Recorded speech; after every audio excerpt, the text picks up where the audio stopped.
This video is brought to you by Incogni. For most of the 21st century, Germany has been the economic envy and manufacturing powerhouse of Europe. However, in the last few years, things have changed as Germany is on the brink of entering a recession with some of the lowest post-pandemic growth in Europe. In fact, the OECD expects Germany to be the worst performing economy in the G7 this year. So in this video, we're going to try our best to figure out why Germany's economy and industrial base is struggling, whether it's able to recover, and what might be done to fix it.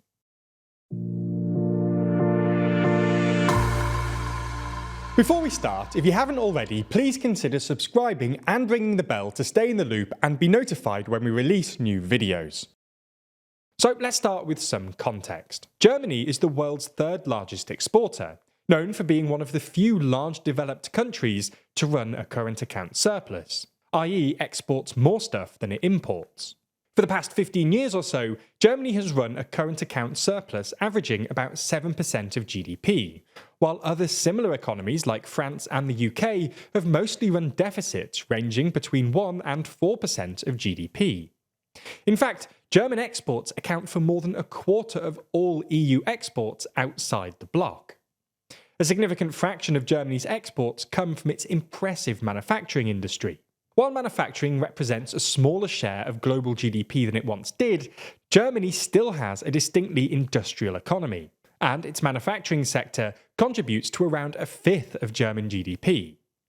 This is way higher among other advanced economies in Europe, such as France and the UK, where it makes up around 9%.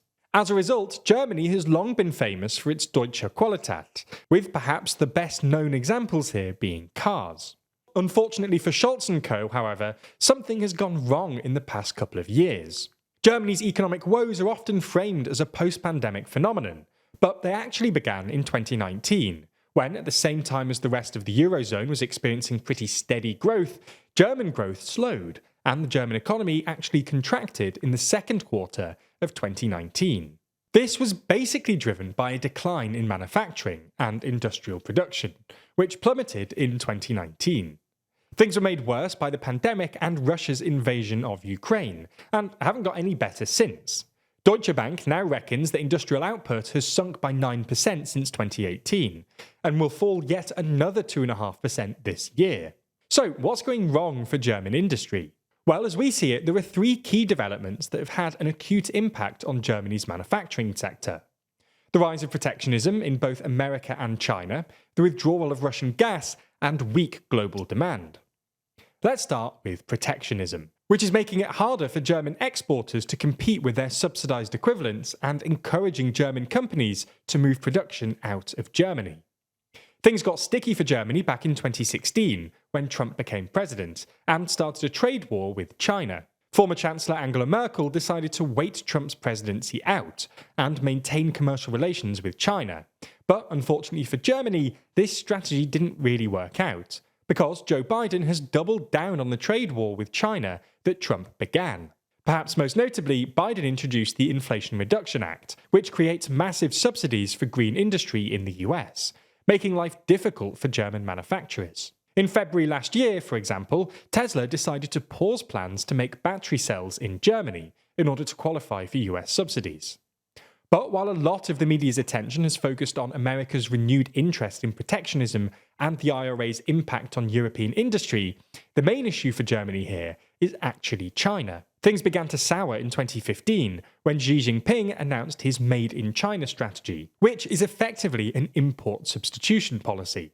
This meant that everything from cars to industrial parts, which were previously imported from countries like Germany, would now be manufactured domestically. This is why Germany's economic woes started in 2019, when Made in China first started to undermine German exports to China. Electric cars are a paradigm case. Until recently, German car companies like Volkswagen thought they'd be selling loads of EVs to the Chinese market. But China's domestic EV industry has exploded to the point where Chinese EVs are now threatening Volkswagen sales in Europe. Second, the declining demand for German exports. This is in part thanks to a global economic slowdown, but Germany has been hurt especially hard by the decline in consumer demand in China. This is because China used to be Germany's second largest export market, and Germany exports more to China than any other European country. But China's economic slowdown has reduced consumer demand for stuff like German cars, and Germany is now losing market share. The last thing hurting Germany's manufacturing sector is its reliance on Russian energy, specifically Russian gas, which before the war accounted for 55% of its gas supply. The rising price of European gas and the end of Nord Stream 2 has made German industry significantly less competitive. In fact, the volume of energy-intensive production over 2022 to 2023 fell by about 20%, and some industrial production got completely shut down. Rising uncertainty about Germany's energy supplies have also deterred investment. Big German industrial companies have flocked to China or the US, and Russia in the meantime has turned to China to export its cheap gas, making Chinese exports even more competitive. All in all, despite its recent success, Germany's export-driven model perhaps made them overly dependent on the politics of the world economy, and especially China. So the next question is, can their economy recover, and if so, how? Well, as we see it, Germany's potential recovery depends on two main things. First, energy prices. European energy prices have stayed pretty low for a while, despite the ongoing geopolitical chaos, and Germany has made progress replacing Russian gas by signing gas deals with countries like Qatar and building out its LNG infrastructure. If this continues, German industry might be able to regain its competitiveness. Second, the trade war between the West and China. A lot depends on the upcoming election in the US, but if trade tensions calm down, this would help German industry. But these changes are really reliant on external factors. So what else could Germany's government do to save their economy? Well, splashing out on industry. Scholz's government has persuaded Intel and the Taiwan Semiconductor Manufacturing Company to build large plants in Germany, positioning it as Europe's key semiconductor base.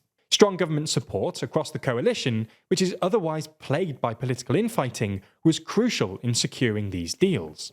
Moving forwards, though, the coalition needs to find clearer consensus on macroeconomic policies. However, Germany's biggest dilemma here is China.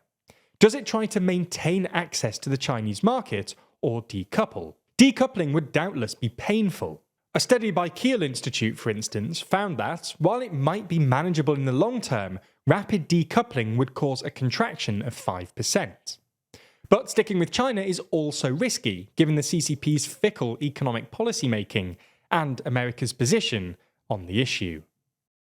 Clearly, the current state of the world is plagued by uncertainty and risk, and while you've been watching this video about Germany, your personal information may have been sold or published online without you even knowing it.